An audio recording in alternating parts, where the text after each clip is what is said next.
सब हिला गए अपन छतिया चोहर कटोली पर उतार दे तो नदिया हे गए सनकल जो छोरा सब हिला गए अपन छतिया चोहर कटोली पर उतार दे तो नदिया लजे तो घर में कोई लजे तो गे पछारी पीछा कुमर का छोटा बुढ़वा अगारी खींच ले तो है गे चोलिया के डोर गे छोरी चोली फायर दे तो गे ने नचबे जे टोली बबे जोर त छोरा चोली फायर दे तो गे फायर दे तो गे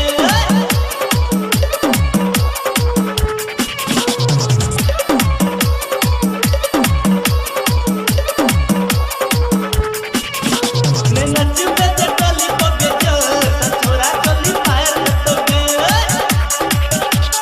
लागल छो आग दे में लगा घरी ठुमका कहे छो बुढ़वा सब के किन देबो झुमका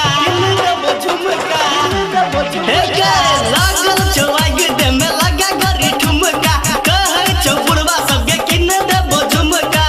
आना गे लग में आना नहीं तर पागल मन छो एकरा नहीं सन कागे अंग अंग दे तो तोहर झक झोर गे छोरी चोली फायर दे तो गे ने नचबे जे टोली बबे जोर त छोरा चोली फायर दे तो गे देखे में लगे छो फुलाइल जवानी बीर तो गे छोरा सब बचू तो गे पानी डाल जाय छो हल्ला चारू ओर गे छोरी चोली फायर